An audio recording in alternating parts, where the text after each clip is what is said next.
கிறிஸ்துவுக்குள் மிகவும் அன்பான தேவஜனமே, ஆண்டவராகிய இயேசு கிறிஸ்துவின் இன்ப இனிய நாமத்தில் இயேசுவே என்னோடு பேசுமேங்கிற இந்த தியான நிகழ்ச்சிக்கு உங்கள் ஒருவரையும் வாழ்த்தி வரவேற்பதில் என் ஆண்டவருக்குள் நான் மிகவும் சந்தோஷமாய் இருக்கிறேன்.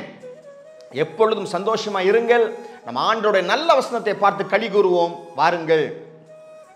ஓசியாவின் புஸ்தகம் 13வது அதிகாரம் 9வது வசனம். இஸ்ரவேலே, நீ உனக்கு கேடு உண்டாக்கி கொண்டாய், ஆனாலும் என்னிடத்தில் உனக்கு சகாயம் உண்டு. பரிசுத்த வசனம் சொல்லுகிறது, இஸ்ரவேலே, என் ஜனமே, உனக்கு நீயே கேடு உண்டாக்கி கொண்டாய், உன் வாழ்வின் மூலமாக, வாழ்க்கை முறையின் மூலமாக. அப்படி சொல்லிட்டு சொல்றாரு, ஒரு பட் போடுறாரு ஆண்டவர். ஆனாலும் என்னிடத்தில் உனக்கு சகாயம் உண்டு. பாருங்கள், லூக்கா 23:40 முதல் 43 வசனங்களை வாசித்தால் தெரியும். நான் வாசிக்கிறேன்.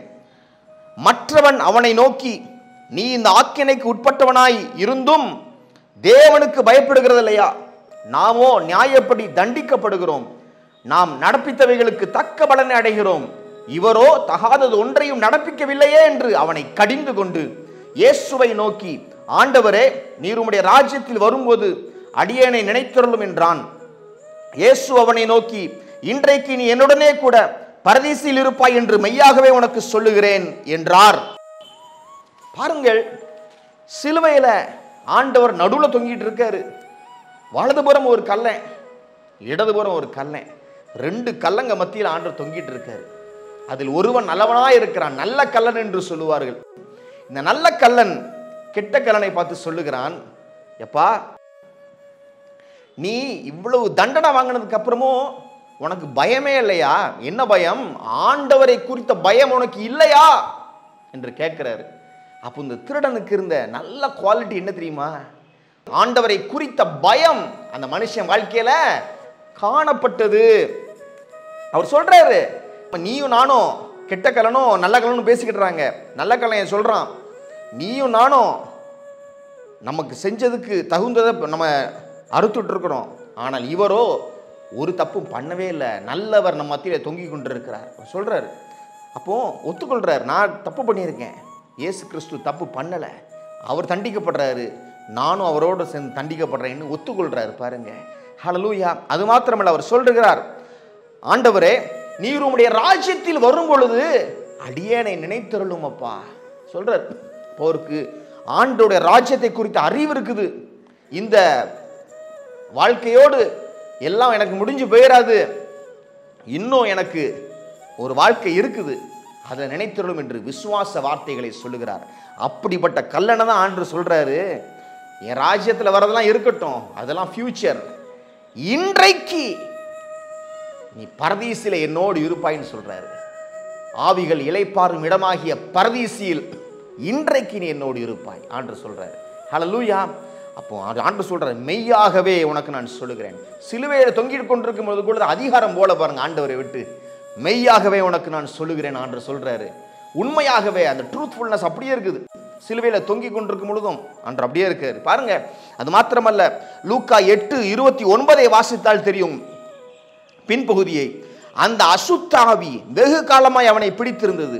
அவன் சங்கிலிகளினாலும் விலங்குகளினாலும் கட்டுண்டு காவல் பண்ணப்பட்டிருந்தும் கட்டுகளை முறித்து போட்டு பிசாசினால் வனாந்திரங்களுக்கு துரத்தப்பட்டிருந்தான்.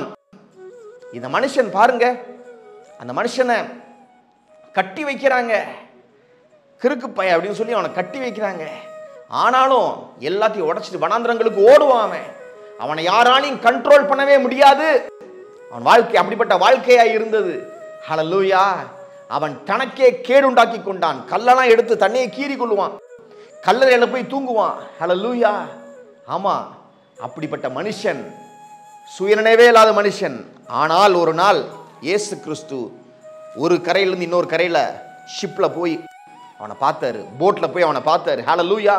லூக்கா 8:35 சொல்லுகிறது, அப்பொழுது சம்பவித்ததை பார்க்கும்படி ஜனங்கள் புறப்பட்டு இயேசுவினிடத்தில் வந்து பிசாசுகள் விட்டு போன மனுஷன் வஸ்திரம் தரித்து இயேசுவின் பாதத்தருகே உட்கார்ந்து புத்தி தெளிந்திருக்கிறதை கண்டு பயந்தார்கள்.